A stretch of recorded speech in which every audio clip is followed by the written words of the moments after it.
توبہ طائب ہو گئے, اب مسلمان ہو گئے, اس کے بعد اب وہ پڑھاتے ہیں باقاعدہ یہاں پر آ کر. تو یہ کہ ہر فن کے جو ماہر حضرات ہیں ختم نبوت کے حوالے سے, اسی طرح جو ختم نبوت کے ماہر حضرات ہیں, جو ہماری عالمی تنظیم ختم نبوت ہے اس سے متعلقہ افراد ہیں, وہ باقاعدہ یہاں پر کچھ ویڈیو لنک کے ذریعے سے پڑھا دیتے ہیں, کچھ باقاعدہ یہاں آ کر پڑھاتے ہیں. اس طرح ہندوؤں کو دعوت دینے کے لیے کیا طریقہ کار ہوتا ہے, تو اس کے ماہرین جنہوں نے اس فیلڈ میں کام کیا ہے وہ یہاں پر آ کے پڑھاتے رہے. ہندوؤں کو باقاعدہ یہاں پہ دعوت دینے کے لیے یہاں سے جماعتیں بھیجی گئیں جو دعوت کا کام کر رہے ہیں, بلکہ کچھ ہندو جو ہیں ہمارے پچھلے سال کی جو فضلات ہیں ان کے ہاتھوں پر مسلمان بھی ہوں. ایک بہت بڑی مطلب ہے کہ یہ ایک کامیابی ہوتی ہے. کسی آدمی کو کفر کے اندھیرے سے نکال کے اسلام میں آپ لے آتے ہیں, اس سے بڑی جو ہے وہ آپ کے لیے کوئی اور اعزاز نہیں ہے. تو علم دعویٰ کے اس میں یہ کام ہوتا ہے. یہ ہمارے تخصصات پہلے چلے آ رہے تھے. اس سال ایک تخصص کا اضافہ کیا ہم نے, وہ ہے عربی اور انگلش. اس کو ہم نے مکس کیا ہے, یعنی جن کی استعداد عربی انگلش کی ذرا نسبتاً اچھی ہوگی تو ان کو ہم اس میں لیں گے, تاکہ 6 مہینے میں ہم ان کو دونوں لینگویجز پڑھا دیں. اور آگے جو ہمیں ضرورت ہوتی ہے عربک انگلش لینگویج کے ٹیچرز کی, وہ ہم ضرورت یہاں سے پوری کریں گے. تو ان کی تشکیلات پر ملک بھر میں جہاں سے ہمارے پاس ڈیمانڈ آتی ہے وہاں پہ ہم ان کو بھیج دیتے ہیں. تو یہ ایک نیا تخصص تھا جو ہم نے شروع کیا. جی میں الحمدللہ جامعہ اسلامیہ امدادیہ فیصل آباد سے اسی سال فراغت ہوئی. میں جامعۃ الرشید میں شعبہ تخصص فی اللغۃ العربیہ والانجلیزیہ میں داخلہ لینا چاہتا ہوں.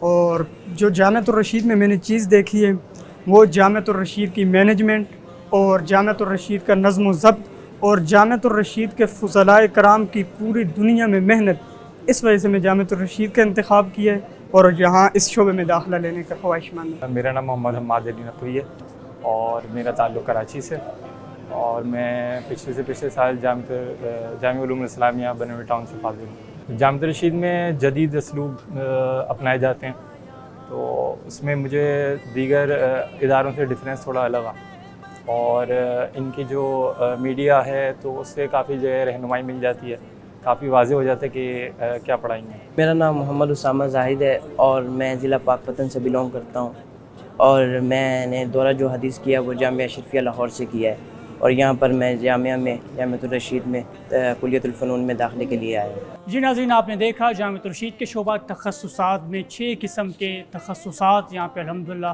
ہو رہے ہیں, اور جامعۃ الرشید کا یہ اعزاز ہے. خاص طور پر آپ نے یہاں کی کارروائی دیکھی, یہاں کے مناظر آپ نے دیکھے, طلبہ سے آپ نے بات کی جو کہ مختلف مدارس سے یہاں پر تخصص کے لیے تشریف لائے ہوئے ہیں. انشاءاللہ مزید ویڈیوز کے ساتھ آپ کی خدمت میں دوبارہ حاضر ہوں گے. میرے ساتھ رہیے گا. السلام علیکم ورحمۃ اللہ وبرکاتہ.